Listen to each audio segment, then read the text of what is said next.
sait depuis un moment maintenant qu'on est dans l'économie de la connaissance.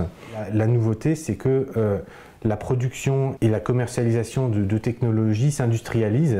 Un grand intérêt de cette chaire pour moi, c'est aussi la qualité du dialogue avec les industriels, avec des responsables de très haut niveau qui sont des experts dans leur champ, qui lisent nos travaux, qui réagissent dessus et qui nourrissent en fait nos réflexions avec leur connaissance du terrain. Et dans un champ de recherche comme celui-là, qui est très évolutif, qui est très récent, c'est extrêmement utile et un avantage très important d'avoir un dialogue de ce type pour, entre guillemets, lever des lièvres et pouvoir valider rapidement des problématiques ou des hypothèses de travail. Autour de cette tendance, on observe toute une série de phénomènes nouveaux qui posent question aux entreprises et aux décideurs publics, et que l'ambition de la chaire est d'aider à comprendre, à analyser et à évaluer pour éventuellement, par exemple, recommander des mesures de politique économique. Nos premiers travaux portent essentiellement sur le secteur des technologies de l'information et de la communication. Le premier thème, c'est celui des standards. On a aujourd'hui des centaines ou des milliers de brevets qui peuvent couvrir un standard comme la 4G. Et donc notre travail, c'est d'essayer de comprendre comment fonctionne le marché de ces licences, quels sont ces dysfonctionnements éventuels, sachant qu'il y a des procès très importants autour de ça, par exemple entre Apple et Samsung, et d'en tirer à la fois des informations, de produire des informations susceptibles d'éclairer les décideurs publics.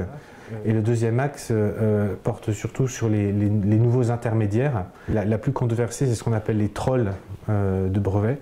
Des entreprises qui n'ont aucune activité de production ou de R&D et dont le seul métier en fait consiste à aller acheter des brevets et d'utiliser ces brevets pour attaquer principalement des grands groupes et essayer de les faire payer.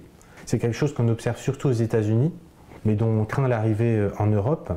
Et vous avez une nouvelle catégorie d'acteurs qui est plus récente, qui sont ce qu'on appelle des agrégateurs défensifs, c'est-à-dire des entreprises dont les clients sont des grands industriels et dont le rôle en fait est de les protéger des trolls en allant acheter à l'avance les brevets ou en réglant les litiges directement avec les trolls. Et donc notre travail, c'est d'analyser ces business models et de produire là encore des données permettant d'éclairer leur fonctionnement. La question des transferts de technologie et de la propriété intellectuelle dans le cadre des négociations climat, c'est un enjeu fondamental des négociations climat. Les pays en développement veulent, en contrepartie d'efforts de réduction des émissions de gaz à effet de serre, recevoir des technologies. Le nœud des discussions porte sur la protection de ces technologies, sur la propriété intellectuelle, et c'est quelque chose dont nous avons beaucoup de choses à dire. Sur la question des standards, nos travaux, notamment de collecte et d'analyse de données, nous ont permis d'avoir des résultats uniques, assez lourdement utilisés dans un rapport qui n'est pas encore sorti pour la Commission européenne, qui va lui permettre notamment de réviser ses règles de droit de la concurrence en la matière. La technologie, c'est du savoir-faire, c'est de la connaissance. Une partie en est brevetée, mais pour faire fonctionner une invention, il faut encore du savoir-faire qui n'est pas breveté. Et donc toute la problématique du transfert de technologie, en fait, fondamentalement, c'est d'abord une problématique de transfert de connaissances, de transfert de savoir-faire. Et c'est la direction dans laquelle nous allons travailler pour la suite. Le rachat de start-up, la façon dont on peut amener une technologie à maturité pour qu'elle soit rachetée par un grand groupe, pour qu'elle entre en bourse.